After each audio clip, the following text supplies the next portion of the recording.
You can always leave it to Garo Vanishing line to take something that you think is going to be very sweet and pure, these two sisters who both lost their brothers and they're going to have this bonding time, and then they're going to twist it and turn it into the darkest Imouto timeline that I've seen quite a while. I really like this episode of Garo, mainly because I've been very interested in Sophie as a character. I knew she was going to be a main character. She's listed as one on all the sites that track anime. You knew she was going to be important, but I wasn't sure how long it was going to take until she more or less joins the crew and gets to work with Sword in some way, shape, or form. And I'm glad that it happened around this point into the series here, and I overall just thought it was a very nice change of pace episode. Last week I thought was thrilling and exciting, but it's nice to have more of the Sophie-focused time because she's a very interesting character. She's a very fun personality, she's kind of bubbly, but she also has a bit of strength and courage in her own way, constantly sneaking out of that kind of like foster home or wherever she's kind of living with that martial arts nun of a warrior there, which was kind of fun to see there. But you could definitely tell she has a lot of spirit, and I've just overall enjoyed her character with what we've seen. So I thought it was interesting when we got to see this other character who essentially also lost her brother,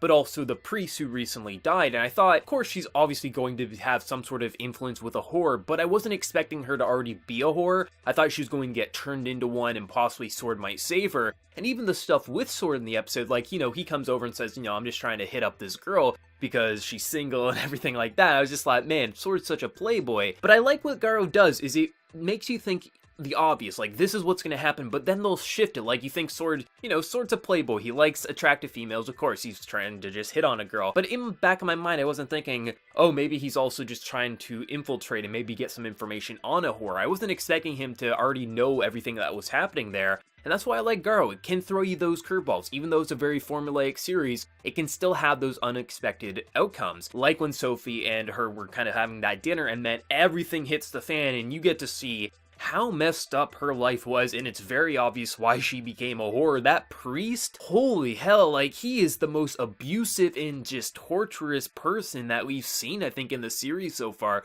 Throwing her into the basement, cutting her and torturing her, like, that is horrible. You can understand, like, that priest got what he deserved, but also you can understand why she would become a whore if that was her life. And then also everything, like, blaming her brother. Basically, it seemed like her brother was kind of sheltering her and pretty much kind of, like, gave her away in this sense. Like, this was some contrasting Imouto timelines here, where you have Sophie who loved her brother and just wanting to find her, wanting to figure out what this El Dorado is and why Sword's going after El Dorado and how horrors link up because she thinks her brother is related to it. And then you just see the complete opposite with this other character, and I thought it was a really cool episode. It was very Garo focused. Like, this was a very identical Garo episode. Like, last week definitely didn't feel like a Garo episode. It felt more like a spy mission movie, which I quite loved, but I loved how the formula worked with this week. And now that Sophie has seemingly joined the crew, Sword's no longer pushing her aside, he's kind of thinking like, alright, well, I mean, I guess we can let her into the crew and maybe go have some tacos and talk about her lost brother Martin.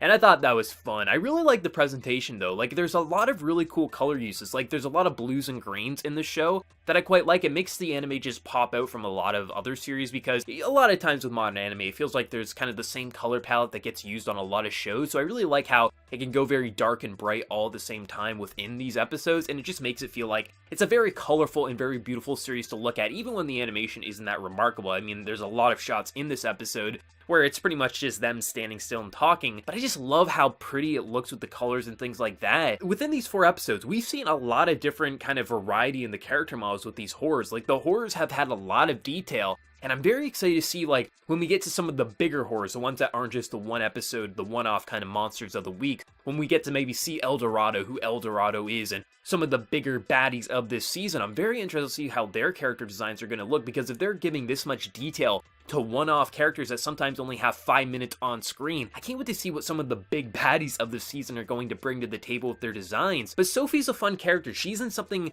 we haven't seen before. We've seen this type of style of character, but I like how she's implemented with Sword in the cast and how her drive, it's not some pointless drive. She really does have a reason to go after El Dorado. She's not just a curious kid. Her brother, the one that she loves the most, is taken away from her, and seemingly the last thing that she saw was a computer with the password saying El Dorado, so of course she wants to basically be with the guy who supposedly is also going after the same person or the same thing, whatever El Dorado is, if it's an organization or a person or a horror. And I like the drive. I think it makes it for it to be interesting. And then we also have Luke and we have Gina. There's a good cast of characters with this season of Garo that makes me very excited no matter who we're focusing on. I'm interested in seeing what they're going to bring to the table, and even though it is more or less Monster of the Week, but this season of Garo has been doing a brilliant job, and if it continue on this path, I think this definitely will be the best Garo that anime has seen so far. Really great episode. Like, I just really like Sword as a character. He might be a little bit of a playboy, a little bit of a perverted bastard, but there is heart there, and like, even though he was seemingly like hitting on the widow or whatever, he also was just at the same time just trying to basically see this horror because he knew there was a horror there. It's really cool. I just think there's a lot of badass moments, like Sword just jumping through with his motorcycle, saving the day.